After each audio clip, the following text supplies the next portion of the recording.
One of the most interesting and unique things about Shinobi Striker is the game's mechanics, specifically the movement and how your character travels across the map. Movement is such a big part of the game because it determines how you get to your objectives, whether that be running across the floor, across the walls, or through the air with your wire kunai or ninjutsu. There are several ways to approach movement, and in this video I will go over the advanced movement techniques that will help you get from a Geni to a Kage in no time. First, let's cover basic traversal. We learned all of this inside of the Kakashi tutorial mission. Simply use your left analog stick to run. The speed varies with which type you choose, attack type being the fastest, followed by the range type. Heal type comes next, and defense type is the slowest. Each type has its own stats when it comes to movement, whether that be jumping, dashing, or chakra jump, but the techniques that will be shown in this video apply to all types. So let's get into the basics of advanced movement. The first thing you need to know is that whenever your character touches a surface, whether that is the floor or a wall, there is a recovery animation, this animation here. In order to cancel this animation, you will need to use your chakra jump button. By doing this, instead of staying in the recovery animation, your character will instead be in the chakra jump animation. But this is only step 1.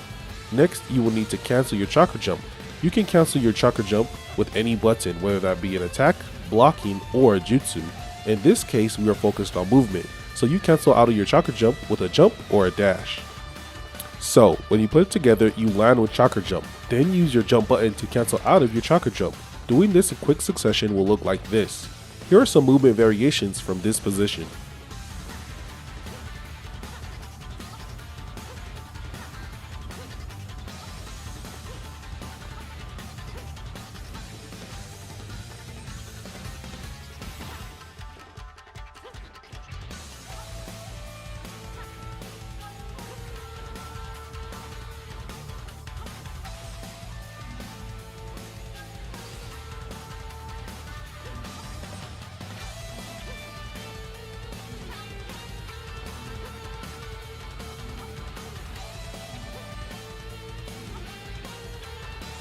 Next, to move optimally across the floor, you will need to incorporate a dash and a jump after jumping out of canceling your recovery animation with the chakra jump button.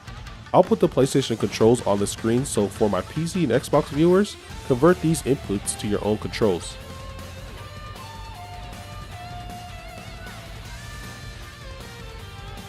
For walls, whether that's across them with wire kunai or up them, use the same chakra jump plus jump button technique to spring faster off the walls.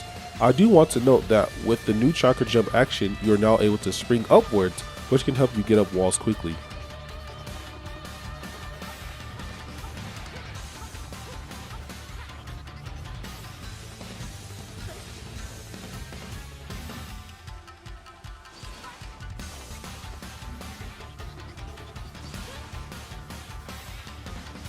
There is also this technique of moving upwards across the wall fast by using the chakra jump plus jump button, then dashing back towards the wall and repeating this process. This is a useful technique when scaling up buildings in the new Hidden Leaf map, Cloud map, or any surface really. Lastly, using attacks can be incorporated into your traveling by, of course, ninjutsu, but also your light and heavy attacks. Here are some examples of what certain weapons can do to cross this gap in the Hidden Cloud map. I do want to note that certain weapons require different inputs, and some weapons just can't get any forward movement at all. So, learn your air combos and figure out which attacks can help you better move across large gaps in the air.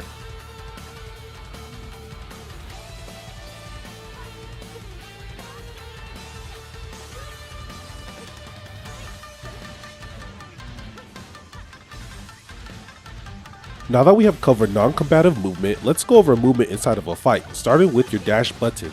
To dash, press the block button plus any direction. Every type and character has 3 sets of dashes. The first type of dash is called the soft lock dash, or the default dash. This is because your target is white and not hard locked to a specific opponent.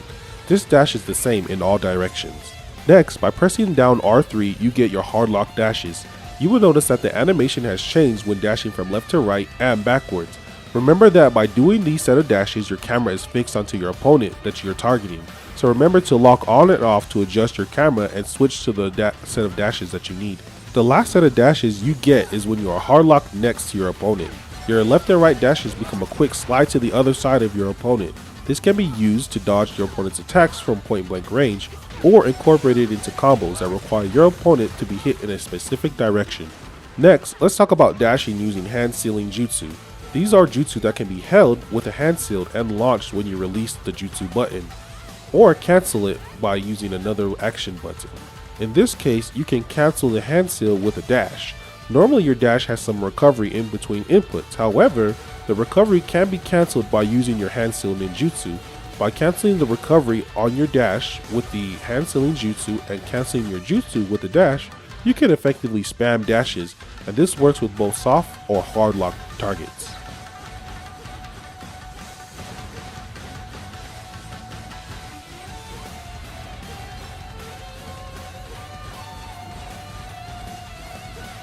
Lastly, let's go over your charge attack. You can charge attack from the soft lock position, but you run the risk of not knowing if you're close enough to do so or if you're going to attack the correct target. So use your hard lock or this scarlet target. Next, you'll notice that when you are close enough to use your charge attack, your target will go from scarlet to a darker red. Use this to ensure that you get more consistent charge attacks. Charge attacks can be a powerful movement tool, but also risky as you put yourself in the line of fire for your enemies to counterattack you. However, charge attacks can be cancelled out of in the air or on the ground by dashing, jumping, or blocking. Here's some examples. I do want to note that while you are in the air, you can only cancel a charge attack 3 times, while on the ground, you can get as many cancels as you have room. With all that being said, mastering your movement will lead to you mastering the game. You'll survive better, get to and complete objectives faster, and overall feel like a more complete shinobi. Check out these other guides for techniques that I left out. And don't forget to like, comment, and subscribe, or leave a thanks if you really enjoyed the video. I'll see you guys all next time. Peace.